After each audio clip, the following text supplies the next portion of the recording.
حاضرین محفل و رونق مجلس، سامعین کرام، برادران اسلام، السلام علیکم ورحمۃ اللہ تعالی وبرکاتہ۔ میں ناچیز عبید اللہ محمد جان عفا اللہ عنہ المنان اپنی جانب سے اور ادارہ حاضہ کے روح رواں محتمم جامع حاضہ سیدی و سندی و والدی و استاذی و مربی و مرشدی مفتی ابن مفتی مفتی محمد جان نعیمی مجددی حفظہ اللہ تعالی اور اراکین جامع حاضہ کی جانب سے آپ سب احباب کو اس مبارک محفل میں قدم رنجہ فرمانے پر مبارکباد خوش آمدید کہتا ہوں کہ آپ احباب نے اپنی قیمتی وقت میں سے کچھ وقت ہمیں عطا کر کر عزت ہمیں بخشی۔ عزیزان محترم، جیسے کہ آپ احباب کے علم میں ہے، آج کی عظیم الشان محفل شمس الفقہاء سیدی و سندی و جدی مفتی محمد عبداللہ نعیمی شہید نور اللہ مرقدہ کی 40واں عرس مبارک اور جلسہ دستار فضیلت 45-46واں، اس اعتبار سے یہ محفل منعقد پذیر ہے۔ الحمدللہ رب تعالیٰ کے فضل و کرم سے اس سال جن علماء کرام کو دستار فضیلت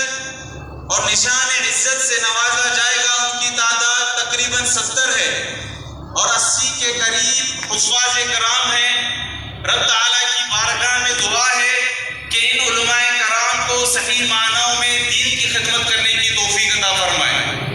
عزیزان محترم، یہ بات ہمارے لیے خوش آئند ہے کہ یہ علماء کرام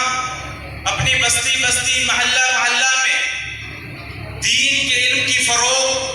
اور ملک کے استحکامت کے لیے اپنا کردار ادا کریں گے انشاءاللہ، اور بالخصوص ان کے والدین مبارکباد کے مستحق ہیں کہ انہوں نے اپنے فرزندان کو، اپنے اولاد کو دین علم سیکھنے کے لیے اور اس دین محمدی کی خدمت کے لیے وقف کیا۔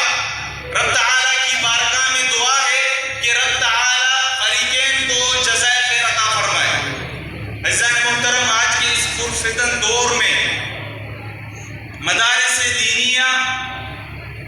جو اسلام کے قلعے ہیں، اسلام کے قلعے اور ملک کو ملت کی استحکام کی ضمانتیں ہیں، لیکن شیطانی طاقتیں اور قوتیں ان مدارس کے پیچھے پڑی ہوئی ہے تاکہ ان مدارس کو مٹایا جائے، لیکن رب تعالیٰ کا وعدہ ہے کہ رب تعالیٰ اپنے کلام پاک میں ارشاد فرماتا ہے وَمَكَرُوا وَمَكَرَ اللَّهُ وَاللَّهُ خَيْرُ الْمَاكِرِينَ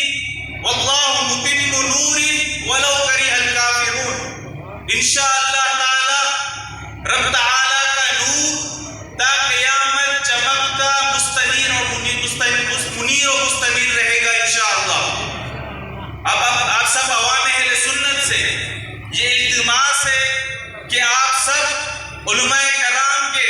بازو بن کر ان کے ساتھ کھڑے ہو کر ان مدارس کو قائم رکھنے میں اپنا کردار ادا کریں۔ رب تعالیٰ ہم سب کو دین کی صحیح معنوں میں خدمت کرنے کی توفیق عطا فرمائے۔ ایک بار پھر